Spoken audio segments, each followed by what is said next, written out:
Sir నమస్తే sir. మీరు కమ్మ సంఘాలకు అధ్యక్షులు కాబట్టి మీ తరపు నుంచి అంటే మీ సంఘం తరపు నుంచి ఏ విధమైన సపోర్ట్ ఇస్తున్నారు? నా పేరు బోడు రవిశంకరరావు, తెలంగాణ రాష్ట్ర కమ్మ సంఘాల సమాఖ్య అధ్యక్షుడిని. తెలంగాణలో సుమారు 60 కమ్మ సంఘాలు ఉన్నాయి.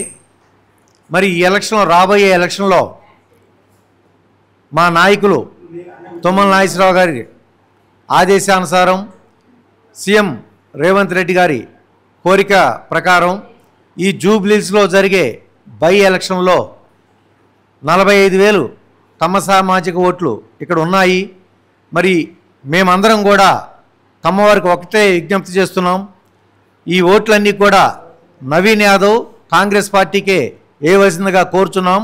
ఎందుకు ఈ ఓట్లు ఈ పార్టీకే వేయాలనగా, గతంలో చంద్రబాబు గారు 53 రోజులు జైల్లో ఉన్నప్పుడు పెద్ద ఎత్తున జంట నగరాల్లో యాజిటేషన్ స్టార్ట్ అయినప్పుడు కేటీఆర్ గారు మీకు ఇక్కడేం పని, రాజమండ్రి జైలు ముందు చేసుకోండి అని ఒక అనరాని మాట అన్నాడు. అలానే సీఎం రమేష్ గారి ఇంట్లో ఉండి కూడా మన సామాజిక వర్గాన్ని తీవ్రమైన బూతు మాటలతో అవమానించాడు.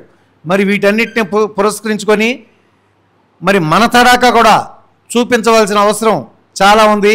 మనం ఇలా మెదలకుండా అణిగిమణిగుంటే వాళ్ళు మామూలు కాదు. వాళ్ళ ఓట్లు ఎంత, వాళ్ళ కథ ఎంత, వాళ్ళు ఇది ఎంత. హైదరాబాద్ డెవలప్మెంట్లో సెటిలర్స్ పాత్ర, బయట నుంచి వచ్చిన వారి పాత్ర చాలా ఎక్కువగా ఉంది.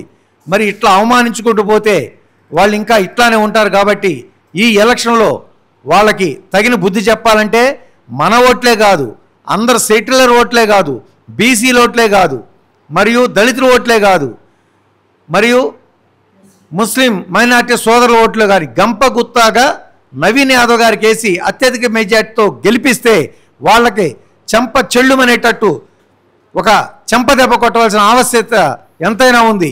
ఈ బై ఎలక్షన్లో ఒక సీట్ అటు వచ్చినా ఒక సీట్ ఇటు వచ్చినా ఎవరికి పోయేది లేదు. కాకుంటే గత నాయకులకి ఇంకా వాళ్ళకి తగ్గల అహంకారపూరితమైన మాటలతో అందరు మనసులను గాయపరుస్తున్నారు. కాబట్టి ఈ ఎలక్షన్తో వారికి బుద్ధి చెప్పవలసిందిగా సమస్త కమ్మ సమాజానికి విజ్ఞప్తి చేస్తున్నాను. హాయ్ అండి, this is actor Suman. So వీటీవీని లైక్ చేయండి, షేర్ చేయండి, సబ్స్క్రైబ్ చేయండి.